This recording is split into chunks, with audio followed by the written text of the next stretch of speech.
Hello friends, and welcome in the Social Oblate as we begin this beautiful season of Advent this very Sunday, that is today.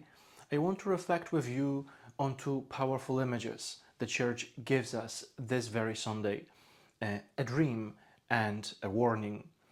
The dream comes from the prophet Isaiah, a dream of the world with peace, a world where swords are turned into ploughshares, where nations no longer train for war, where people walk together in the light of God, of the Lord. It's a very bold, breathtaking vision, in fact. Prophet Isaiah knows the world is broken and violent, but he dares to believe in God's dream anyway, and he invites us this Sunday as well into it. Come, let us walk in the light of the Lord, he says. But then the gospel gives us a jolt. Jesus says, stay awake, for you do not know on what day your Lord will come. He compares it to the days of Noah. People were eating, drinking, going about their routines, not doing anything terribly wrong, but they were spiritually asleep. They missed the signs of God's visitation in their lives. And so Advent begins with this tension, God's dream of peace. And we also often sleepwalk through our life. I remember Bishop Robert Barron often says that the spiritual life begins by waking up to God's presence and walking up to the deeper meaning of our actions, waking up to the fact that every single day God is trying to break through into our lives through the events, through the people, through the quiet moments of grace. So let's get very practical this Sunday and throughout the entire Advent. How do we stay awake during this Advent 2025? Number one, create a space for interior silence.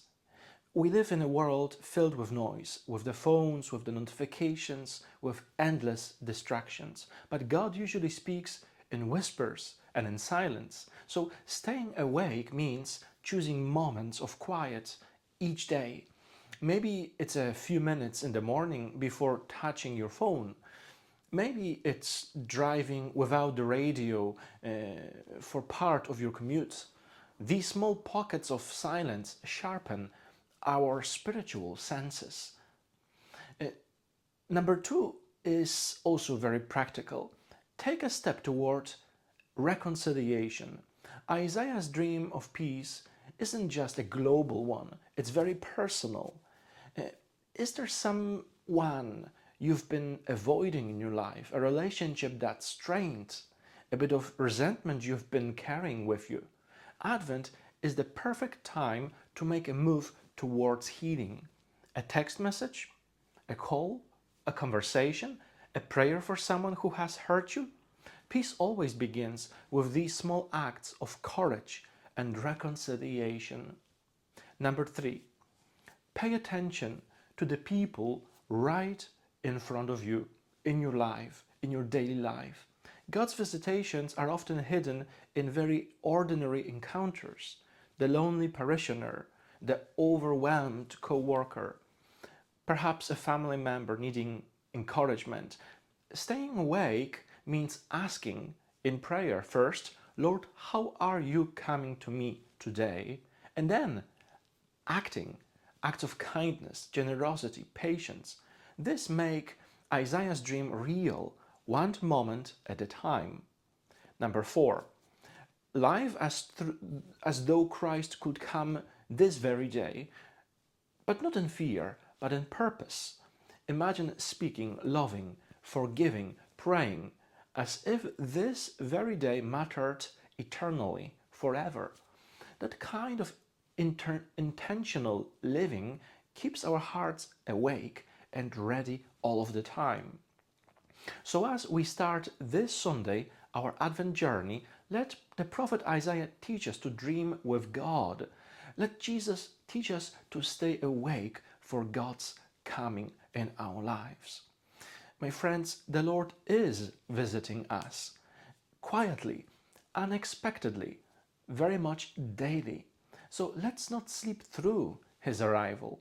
Let's walk in His very light. Let us become also the instruments of His peace. Thank you very much for showing this first Sunday of Advent, and if this reflection helped you, feel to like, to share, to subscribe, and may this Advent season be a time of awakening and grace for you. God bless you.